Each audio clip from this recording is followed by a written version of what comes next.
Okay, we are here at the Museum of Black World War II History in Pownell, Vermont, or October of 2011, a beautiful fall afternoon. And we're here with the founder and curator, Bruce Bird.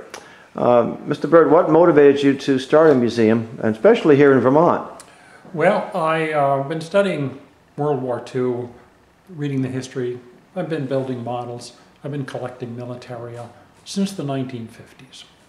So since you were a young man? Since I was, as I say, knee-high. And I was a World War II buff because my dad was a World War II veteran, very proud of his. And I'd found myself at Harvard Square going to the used bookstores, and of course in those days, in the late 60s, early 70s, there were lots of veterans that were alive and relatively young, but my age, and we had a lot to share. So you probably, just a few years older than I am, probably can remember all these wonderful people. Yeah, but I didn't know there was 1.1 million blacks in the Second World War until after 2000. And I had one idea running around my head that I'd like to do a military museum. With the 1990s, the military bases started closing, so I knew I was not going to get into the military museum, so I'd have to start my own, and I had to really wait till I retired.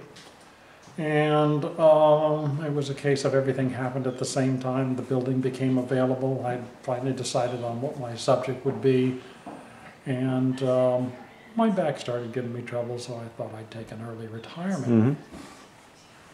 And I decided that, you know, blacks had done their job and they hadn't gotten any credit for it, and someone should do something about it. Or as much as they should have, definitely, yeah. And, you know, when you say that, you're the someone every time. Right, yeah. You're the they. They should do something about it. You become they. The they becomes me very quickly. I know the feeling, and it's okay. You know? Yeah, well, so I did. Yeah. And we've been here. This is the end of our 6th season. And our 7th season will start up in Stamford, Connecticut. So you're relocating to Stamford, Connecticut. So your website is, so people can, right now you don't know exactly where it will be. Don't know where it's going to be. And if folks, you're watching this video somewhere around the world, maybe you know a place that you could actually help out. Because these little private museums, I'm sure you're not getting millions of dollars from big foundations to do this. Big foundations do not know we exist. And also, there's probably people watching this that may know some World War II veterans that would offer memorabilia to this wonderful little place. So what's your website? My website is black ww2, and that is the number 2, museum.org. And then be able to contact you and with questions or... you have to go through my website, which is brucewbird@gmail.com. That's your email address. Yeah. Yeah. And you know, this sort of museum is kind of small. We've got an in with the mayor at Stamford, Connecticut, so we're going to get. It's a little bit bigger of a city than I would say Pownell. Well, Pownell. There's 3 parts of Pownell. And there's 3,500 people in all 3 parts. Oh, okay, yeah. And there's 118,000 people in Stamford, Connecticut. In Stamford, so, and you're right off 95, so should have a better... Can you tell us a little bit about your collection? It's very interesting. Here I see some of course, a nice library of books. Yeah. That all of us World War II buffs have. And, it's a disease. Now, do you have any contacts with black World War II veterans? Very few. Yeah. The black population of Vermont is about non-existent. It's pretty small, yeah. So that is a problem. When I get to Stamford, I expect there will be a lot to find some more, yeah. I know I have a friend who's a collector of autographs, military and political, and he's actually met some of Tuskegee Airmen. I'm not sure of any. Might be some living, might be a few. I'm sure there's relatives, and they have their reunions. You know, some of the Doolittle Raiders. In fact, my son and I met a few of the Doolittle Raiders about 5 or 6 years ago. It was quite an experience. Yeah. So, yeah, it's a little spot here, and we hope, I'll just take a little bit of a little view. That's my daughter, Georgia, in the picture here. Shows you some of the, looks like some of the German tanks, the models. These are the models that you made? Yes. Yeah. And some of the American tanks, which I don't think were as good as the German tanks. Yes, but they were more numerous. But they were more numerous, and you had, what was the plane, Nathaniel, that was used to knock all the tanks, the A-10, what was it? what was the tank destroyer? The two-tailed devil they used to call it? That was the P-38. The P-38. Was that used against a lot of the German artillery? It was used on ground attack also. Matter of fact, it was used particularly in the Normandy invasion for the simple reason that it had such a distinct silhouette.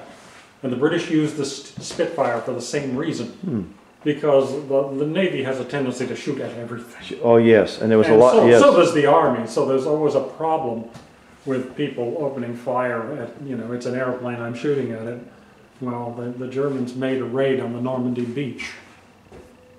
2 planes. That was their raid during the day. They lost most of their air superiority pretty quickly. 14,000 or something like that. Incredible. So that they. And so there were some recent movies. Pearl Harbor. That was the movie Pearl Harbor, and Cuba Gooding was starred as a sailor. I believe he was a cook. Do you remember his name? The real name? That was Dory Miller. Dory Miller. That's correct. Yes, Dory Miller, and he was told to go down, ordered to go down below side, and he refused to do that. And he manned the gun. He was not trained on that weapon, but he shot down a number of Japanese attack craft, and of course General Patton was commended a unit. They were not a combat unit, but they decided to act in combat, and he said they were very courageous. And interesting that the War for Independence saw a lot of black Americans fight alongside their white colleagues or co-countrymen at Bunker Hill, at Lexington, in New York. Even though it was not officially encouraged, that did happen.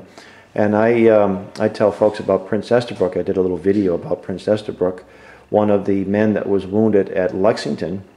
At the time, he was a slave. But he did get his freedom and lived a very prosperous life, and is buried in the town of Ashby, where you can visit his very modest gravesite.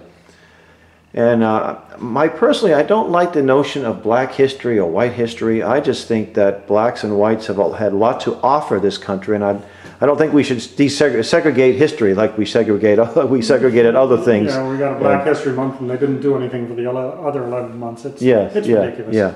But I think that it's important to have a lot, pride in the history of our nation, and a lot of this.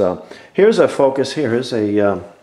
James Rickard was 19 when his truck company drove in the famous Red Ball Express, the U.S. supply lifeline that allowed frontline units to advance and force a German retreat from France. Over just 3 months, drivers delivered 412 tons of gas, food, ammo, and other material around the clock. So there was a black Tuskegee Airmen unit also.